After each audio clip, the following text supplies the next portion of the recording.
በአብ በወልድ በመንፈስ ቅዱስ ስም በአንድ አምላክ አሜን። በክርስቶስ የተወደዳችሁ እህቶችና ወንድሞች እንኳን ለቅዱሱ የጾመ ፍልሰታ ዘመን በሰላም አደረሳችሁ። በዛሬው ትረካችን ስለ ሱባኤ ምንነት፣ ስለ ጾመ ፍልሰታ ታሪክ፣ ስለ መንፈሳዊ ጥቅሙና ስለ እመቤታችን ቅድስት ድንግል ማርያም የፍልሰታ ምስጢር በሰፊው እንመለከታለን። የኢትዮጵያ ኦርቶዶክስ ተዋሕዶ ቤተ ክርስቲያን በየዓመቱ የምታውጃቸው 7 ዋና ዋና ጾማት አሉ። ከእነዚህ መካከል በምዕመናን ልብ ልዩ ቦታ የያዘው ጾመ ፍልሰታ ነው። ይህ ጾም የእመቤታችንን ፍልሰትና ትንሣኤ በማሰብ የሚጾም መንፈሳዊ ዘመን ነው። ብዙ ሰዎች ጾምን ከምግብ መከልከል ብቻ ጋር ያያይዙታል። ነገር ግን ቤተ ክርስቲያን የምታስተምረው ከዚህ በላይ ነው።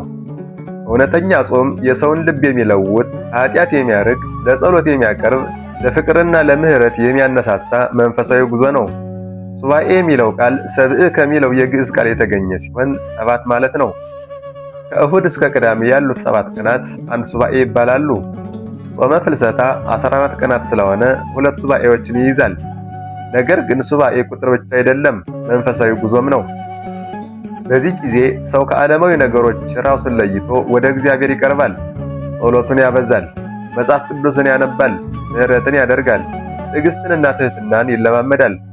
አባቶቻችን ሱባኤ መግባት ማለት ፈቃደ ሥጋን ለፈቃደ ነፍስ፣ ፈቃደ ነፍስንም ለእግዚአብሔር ማስገዛት ነው ይላሉ። ይህ ደግሞ የሚጀምረው በልብ ንስሐ ነው።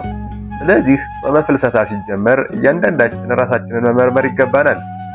በማን ተቆጥተናል? ማንን አልተቀበልንም? የትኛው ኃጢአት ከእግዚአብሔር ለይቶናል? እነዚህን ጥያቄዎች በልባችን በመጠየቅ የንስሐ ጉዞ እንጀምራለን። የብሉይ ኪዳን ቅዱሳን ነቢያት ሕይወታቸውን በጾም በጸሎትና በትዕግስት ያሳልፉ ነበር። ከምድራዊ ፍላጎቶች ይልቅ ፈቃደ እግዚአብሔርን ለማወቅ ይጥሩ ነበር። በዚህም ምክንያት እግዚአብሔር ታላላቅ ምስጢራትን ገልጦላቸዋል። ከእነዚህ ቅዱሳን መካከል ነቢዩ ዳንኤል በተለይ ይጠቀሳል። ዳንኤል በባቢሎን ምርኮ ሳለ እግዚአብሔርን በጾምና በጸሎት ይለምን ነበር። የዓለም ክብርን አልፈለገም፣ የሰማይን ጥበብ ፈለገ እንጂ። ስለዚህም እግዚአብሔር ሕልሞቹን የመተርጎምና ጸጋን የወደፊትን ነገር የማወቅ ጥበብ ሰጠው። ዳንኤል ስለ መሲሁ መምጣት ትንቢት ተናገረ። ቤተ ክርስቲያንም ይህን ትንቢት ከሱባኤ ምስጢር ጋር ታያይዘዋለች። ይህም ሱባኤ በትዕግስት የሚያሳልፍ ሰው ከእግዚአብሔር መንፈሳዊ መረዳት እንደሚቀበል ያሳያል። ሌላው ታላቅ ምሳሌ ንጉሡና ነቢዩ ዳዊት ነው። ዳዊት በጦርነት የተሸነፈ ሰው ሳይሆን በጸሎት የተሸነፈ ልብ የነበረው ሰው ነበር። ስለዚህ መጽሐፍ ቅዱስ እንደ ልቤ የሆነ ሰው ብሎ ይጠራዋል። ዳዊት በመዝሙሮቹ የክርስቶስን ልደት፣ መከራ፣ ትንሣኤና ክብር በመንፈስ ቅዱስ ተናግሯል። ይህ የሚያሳየው ጾምና ጸሎት የሰውን ልብ ለመንፈስ ቅዱስ ሥራ እንደሚያዘጋጅ ነው። እኛም ዛሬ ሱባኤ ስንይዝ የምንፈልገው ትንቢትን ለመናገር ወይም ተአምር ለማድረግ አይደለም። ዋናው ዓላማችን ከእግዚአብሔር ጋር መቀራረብ፣ ልባችንን ማንሳት፣ ሰላምን ማግኘትና እርሱን የበለጠ ማወቅ ነው። ጾም ምግብን ብቻ መተው አይደለም። መጥፎ ቃልን መተው፣ ቁጣን መተው፣ ሐሜትን መተው፣ ቂምን መተው፣ ፍቅርን ማብዛት፣ ድሆችን መርዳትና ይቅር ማለት የእውነተኛ ጾም ክፍሎች ናቸው። አባቶቻችን እንደሚያስተምሩት ሱባኤ የራቀውን የሚያቀርብ፣ የጨለመውን የሚያበራ፣ የደከመውን የሚያበረታ መንፈሳዊ ጊዜ ነው። ስለዚህ ይህን ቅዱስ ዘመን በከንቱ ሳናሳልፍ በንስሐ፣ በጸሎት፣ በትሕትናና በፍቅር እናሳልፈው። የተወደዳችሁ በክርስቶስ ወንድሞችና እህቶች፣ በዚህ ክፍል የጾመ ፍልሰታ መነሻንና በቤተ ክርስቲያን እንዴት እንደተሰጠ እንመለከታለን። ከጌታችን ኢየሱስ ክርስቶስ ዕርገት በኋላ ቅድስት ድንግል ማርያም ከሐዋርያው ቅዱስ ዮሐንስ ጋር በቅድስና በጸሎትና አምልኮ ሕይወቷን ቀጠለች።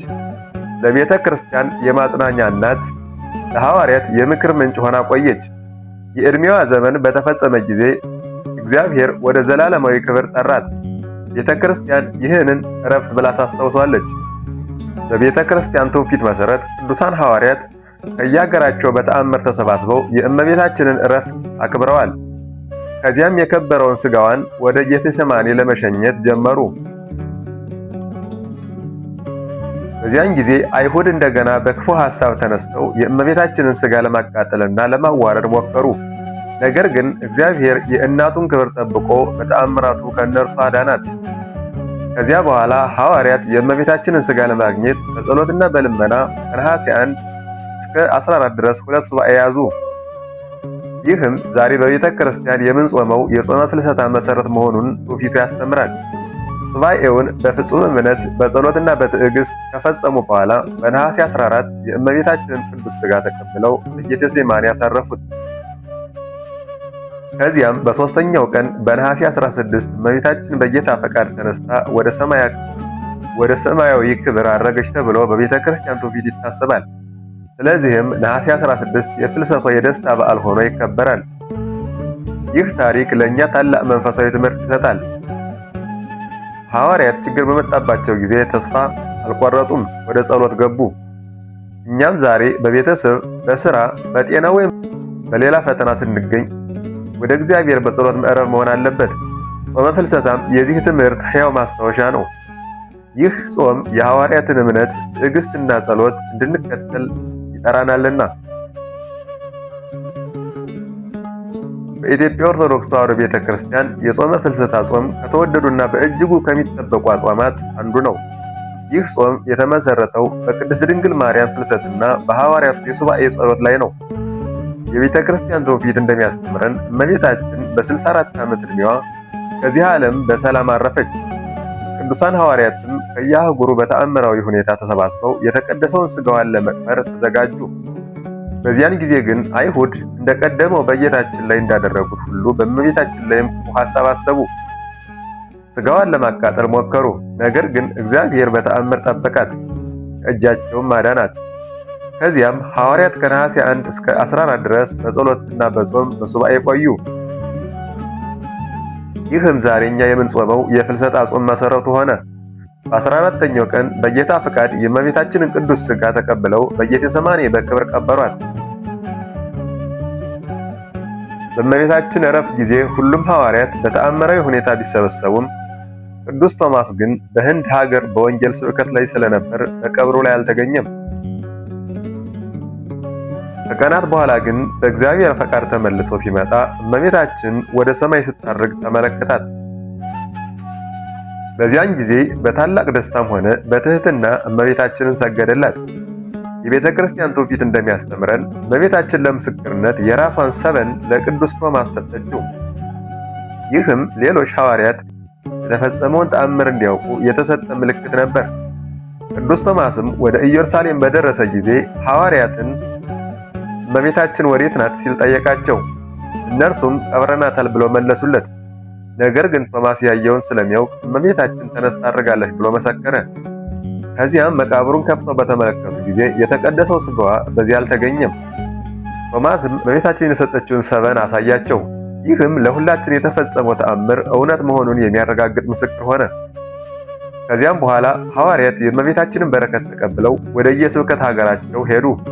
ወንጌልንም በድፍረት ሰበኩ። ይህ ታሪክ የሚያስተምረን አንድ ትልቅ ነገር አለ። እግዚአብሔር የሚያደርገው ሥራ ሁሉ ለሰው ልጆች ምስክር ይኖረዋል። ለዚህም ቅዱስ ቶማስ የተቀበለው ሰበን የታላቅ ምስክርነት ምልክት ሆኖ ተጠብቋል። ስለዚህ የፍልሰታ ጾምን ስንጾም የምናስበው የእመቤታችንን ክብር ብቻ ሳይሆን እኛም በእምነት ጸንተን እስከ መጨረሻው እንድንኖር የምንቀበለውን መንፈሳዊ ትምህርት ጭምር ነው። ራሳችንን ልንጠይቅ የሚገባ ጥያቄ አለ። የፍልሰታ ጾም ለእኛ ዛሬ ምን ትርጉም አለው? ይህ ጾም የምግብ መከልከል ብቻ አይደለም። የንስሐ፣ የጸሎት፣ የፍቅር፣ የትህትናና የመንፈሳዊ እድሳት ጊዜ ነው። ቤተ ክርስቲያን ጾምን ያዘዘችው ሰው እንዲራብ ሳይሆን ነፍሱን በእግዚአብሔር እንድትጠግብ ነው። ስለዚህ በጾም ወቅት ከምግብ እንደምንከለከል ሁሉ ከኃጢአትም ራሳችንን ልንከለክል ይገባል። ጌታችን ኢየሱስ ክርስቶስ ሰው በእንጀራ ብቻ አይኖርም ከእግዚአብሔር አፍ በሚወጣ ቃል ሁሉ እንጂ ብሎ እንዳስተማረን በዚህ የጾም ወቅት የእግዚአብሔርን ቃል ማንበብና ማሰላሰል ይገባናል። የፍልሰታ ጾም የእመቤታችንን ትህትና ያስተምረናል። ምንም እንኳን የዓለም መድኃኒትን የወለደች ብትሆንም ሁልጊዜ በትህትና ኖረች። የእግዚአብሔርን ፈቃድ በፍጹም ታዛዥነት ተቀበለች። ይህም ለእኛ ታላቅ ትምህርት ነው። በሕይወታችን ትህትናን፣ ታዛዥነትንና ፍቅርን ካላገኘን ጾማችን ሙሉ አይሆንም።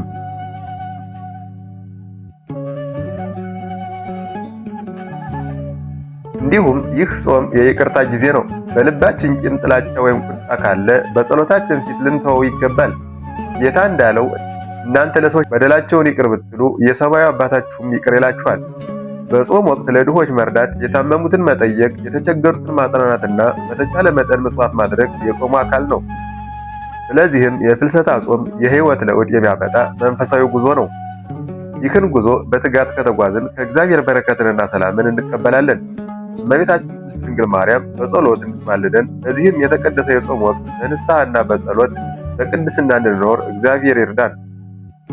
ውድ በክርስቶስ የተወደዳችሁ አድማጮች፣ በዚህ ትረካ ውስጥ ስለ ሱባኤ ትርጉም፣ ስለ ጾመ ፍልሰታ ታሪክ፣ ስለ ሐዋርያት ሱባኤ፣ ስለ እመቤታችን ፍልሰትና ከዚህ ሁሉ የምንማረው መንፈሳዊ ትምህርት እግዚአብሔርን በፍጹም ልብ መውደድ፣ በጸሎት መትጋት፣ በትህትና መኖርና በተስፋ መጽናት ነው።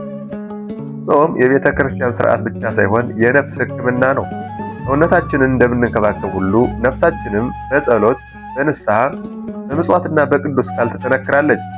የፍልሰታ ወራት የመንፈሳዊ እድሳት ወራት ናቸው። በእነዚህ ቀናት የምናደርገው እያንዳንዱ ጸሎት፣ እያንዳንዱ ምጽዋት፣ እያንዳንዱ የንስሐ አምባ በእግዚአብሔር ዘንድ ከንቱ አይሆንም።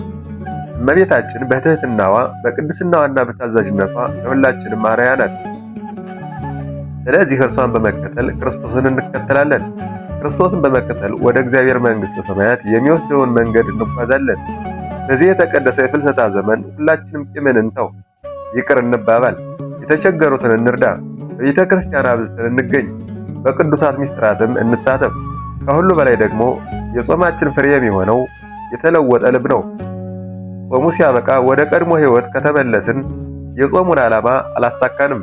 ነገር ግን በጎ ልማዶቻችንን ከቀጠልን ያን የጾማችን ፍሬ በሕይወታችን ይታያል።